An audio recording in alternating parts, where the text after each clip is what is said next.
মতো কথা বলার মতো কোনো অবস্থানে আসে নাই, বরং তারা কিছুদিন না যেতেই অনেকেই দুর্নীতির সাথে জড়িয়ে গেছে, অনেকে এখন আমেরিকায় প্রোটেকশন খোঁজে, অনেকে এখন ভারতে প্রোটেকশন খোঁজে, অনেকে এখন বিএনপির কোলে বসে বসে বিএনপির ভিতরে প্রোটেকশন খোঁজে। তো তাদের যে জন আকাঙ্ক্ষা, সেই আকাঙ্ক্ষার হয়তো একটা ক্ষুদ্র অংশ পূরণ করতে পারছে ওনার মন্ত্রণালয়ে। উনি ওই কিছু সংস্কার করেছে, সিআরপিসি, এক্সিকিউশন মামলা, এগুলা, হ্যাঁ, এই কয়েকটা ভালো কাজ হয়েছে। এটা আপনি যে কোনো ধরনের একটা সরকার বসাই দেন, কিছু ভালো কাজ হবে। কিন্তু খারাপ কাজ কি হয়েছে, এই যে পালাইয়া কিভাবে গেল, এইটা জবাব দিতে করে নাই। এই বিচারগুলো দ্রুত, একটা বিচার করে আপনি দেখাই দিলেন একটা বিচার হয়েছে, পরবর্তী বিচারের রায় কোথায়? আর এই বিচারগুলো তো আদৌ এক্সিকিউশন হবে কিনা আমার সন্দেহ রয়েছে। আমার ধারণা একটাও হবে না। এই একজনের হয়তো ফাঁসি হয়েছে, কিন্তু একজনের ফাইনালিটি একজনেরও বিচার হবে না। ওই জায়গায় হলো তাদের ব্যর্থতা।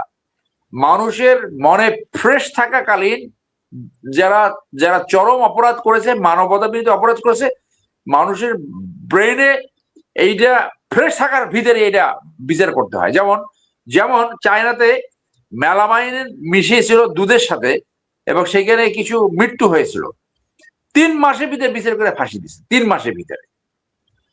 আসল জায়গায় তারা ফেল করেছে। আর অন্য জায়গায় যে নতুন রাজনৈতিক ব্যবস্থাপনা, ঘুষমুক্ত সমাজ, দুর্নীতিমুক্ত সমাজ, তার আশেপাশেও নাই, কোথাও নাই। তো এখন উনি তো ক্লেম করবে, ওনার জায়গা থেকে ওনার এর বলা ছাড়া তো কোনো উপায় নাই। কিন্তু অন্তর্বর্তীকালীন সরকারের ব্যর্থতার একটা বড় কারণ হলো আসিফ নজরুল। আসিফ নজরুলের উপরে ছাত্ররা নির্ভর করেছিল যে কাদেরকে এইখানে অ্যাডভাইজার করা যায়, আবার প্রফেসর সাহেবও তার উপর ডিপেন্ড করেছিল। উনি এমন একটা সৃষ্টি করেছিল যে সব জানতা শমশের একেবারেই, যার জন্য, এবং এই পুরা পুরা এটাও হয়েছে যে এর ভিতরে যে যোগ্য যারা সত্যিকারের রেভলিউশন উত্তর একটা সরকারকে ডেলিভার করতে পারে, সেটা যদি আপনি পৃথিবীর ইতিহাস দেখেন, সব জায়গায় কিন্তু আসছে এই যে ওয়ার হিরো, মিলিটারি পার্সোনাল, কিন্তু তারা এটা কোনো কিছু হবে না, কোনো ভালো মানুষ এটা আনবে না। আপনি করছেন শিক্ষকতা, দিনে 2টা ক্লাস নিয়ে বাকি সময় আড্ডা মারতেন। আর ওই দেখেন না, টেলিফোন কনভারসেশন বাইরে গেছে, কাদের সাথে কথা বলতো, বলে আমি একটু আসি, হ্যাঁ, বলে না আমার জ্বর, বলে অসুবিধা নেই আমি আসি, এইগুলো করতেন উনি।